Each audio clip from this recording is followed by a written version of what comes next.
जय श्री कृष्णा आप सभी को। आज इस वीडियो में हम गंगा दशहरा की पावन कथा लेकर आए हैं। गंगा दशहरा के पावन पर्व पर जितना महत्व माँ गंगा की उपासना करने का है, उतना ही पुण्यकारी उनकी कथा का पाठ करना भी है।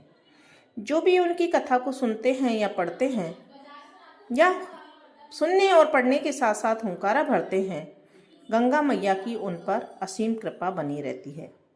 गंगा मैया की पृथ्वी पर आने से जुड़ी कथा सुनने मात्र से मनुष्य के सभी बुरे कर्मों का नाश हो जाता है और मन को अपार शांति मिलती है।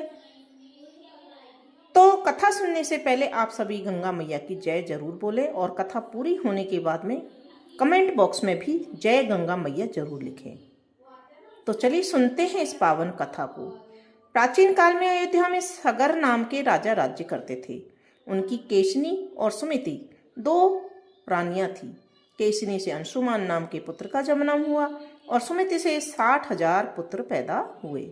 एक बार राजा सगर ने अश्वमेध यज्ञ किया। यज्ञ पूरा करने के लिए एक घोड़े को छोड़ा गया, परंतु इंद्र ने उनके यज्ञ को भंग करने की मनसा से उस घोड़े को चुराकर कपिल मुनि के आश्रम में बांध दिया।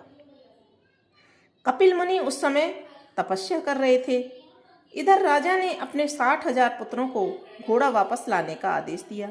जब राजा सगर के 60,000 पुत्र आश्रम में पहुंचे तो ध्यान मग्न कपिल मुनि की तपस्या भंग हो गई और क्रोधित होकर मुनि की क्रोध की ज्वाला से जलकर वे भस्म हो गए।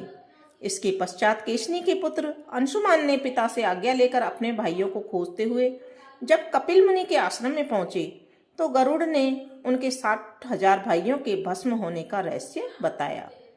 गरुड़ जी ने अंशुमान से यह भी कहा कि इनकी मुक्ति के लिए गंगा जी को स्वर्ग से पृथ्वी पर लाना होगा।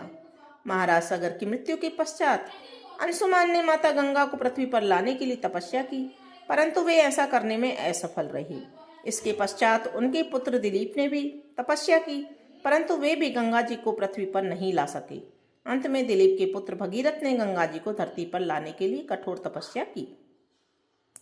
राजा भगीरथ की तपस्या से ब्रह्मा जी प्रसन्न हुए और गंगा को पृथ्वी लोक पर ले जाने का वरदान दे दिया। किंतु अभी भी एक समस्या थी।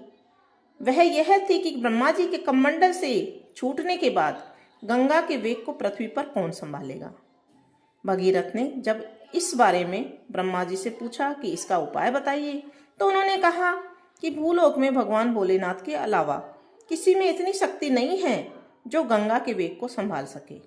इसलिए गंगा का वेग संभालने के लिए तुम भगवान शिव की विनती करो। इसके बाद भगीरथ ने एक अंगूठे पर खड़े होकर भगवान शिव की घोर तपस्या की।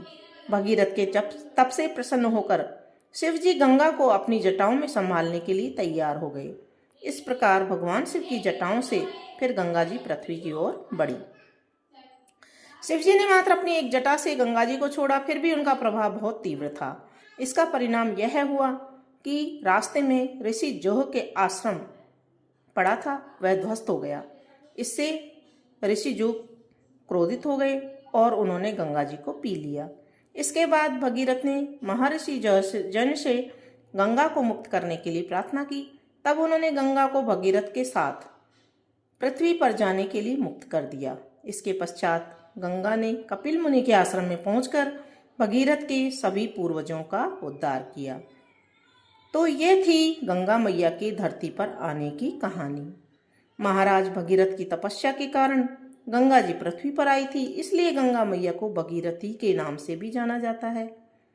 वहीं दूसरी ओर ऋषि जौ की गंगा से निकलने के कारण गंगा माता को जाह्नवी के नाम से भी जाना जाता है। बोलो गंगा मैया की जय।